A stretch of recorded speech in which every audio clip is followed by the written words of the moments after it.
Session 13. Origins and related words. 1. Cutting in and out flies, bees, beetles, wasps, and other insects are segmented creatures, head, thorax, and abdomen. Where these parts join, there appears to the imaginative eye a cutting in of the body.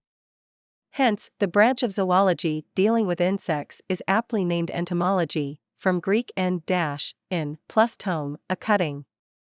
The adjective is entomological. The word insect makes the same point. It is built on Latin in plus sectus, a form of the verb meaning to cut. The prefix ec- from Greek ek- means out.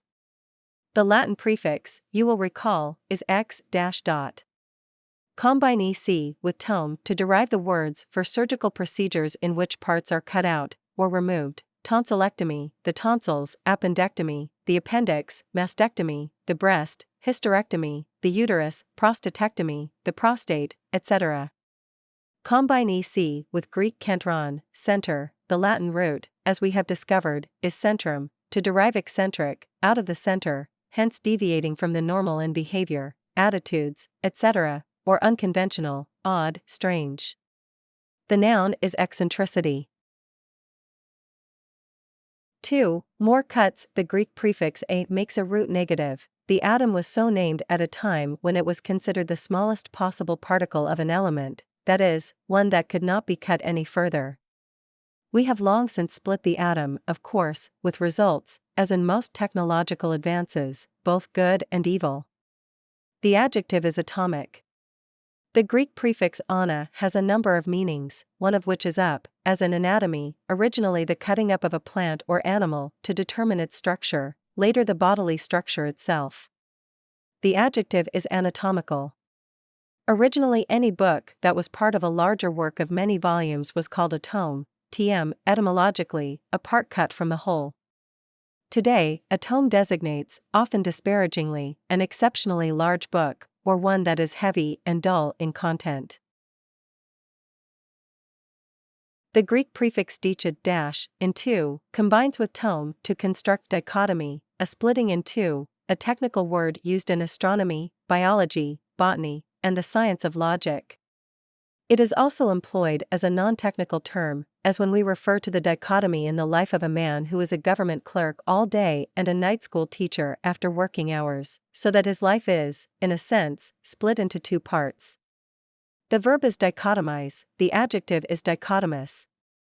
Dichotomous thinking is the sort that divides everything into two parts, good and bad, white and black, Democrats and Republicans, etc. An unknown wit has made this classic statement about dichotomous thinking: there are two kinds of people, those who divide everything into two parts, and those who do not. Imagine a book, a complicated or massive report, or some other elaborate document, now figuratively cut on or through it so that you can get to its essence, the very heart of the idea contained in it. What you have is an epitome, a condensation of the whole. From ap-on, upon, plus tome. An epitome may refer to a summary, condensation, or abridgment of language, as in let me have an epitome of the book, or give me the epitome of his speech. More commonly, epitome and the verb epitomize are used in sentences like she is the epitome of kindness, or that one act epitomizes her philosophy of life. If you cut everything else away to get to the essential part, that part is a representative cross-section of the whole. So a woman who is the epitome of kindness stands for all people who are kind, and an act that epitomizes a philosophy of life represents, by itself, the complete philosophy. 3. Love and words. Logos, we know, means science or study. It may also mean word or speech, as it does in philology, etymologically the love of words, from Greek philion, to love, plus logos, or what is more commonly called linguistics, the science of language, a term derived from Latin lingua, tongue. Can you write and pronounce the adjective form of philology? 4. More love. Philanthropy is by etymology the love of mankind. One who devotes oneself to philanthropy is a philanthropist, as we learned in Chapter 3. The adjective is philanthropic. The verb philander, to play around sexually, be promiscuous, or have extramarital relations, combines philion with andros, male.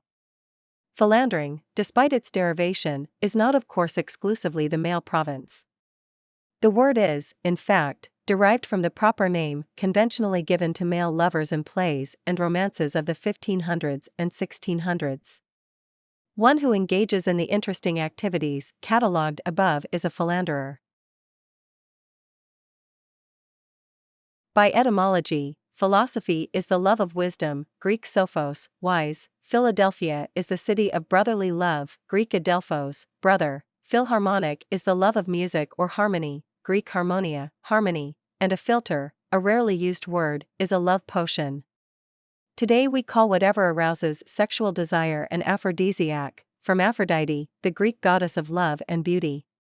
Aphrodisiac is an adjective as well as a noun, but a longer adjective form, aphrodisiacal, is also used. A bibliophile is one who loves books as collectibles, admiring their binding, typography, illustrations, rarity, etc., in short, a book collector. The combining root is Greek biblion, book.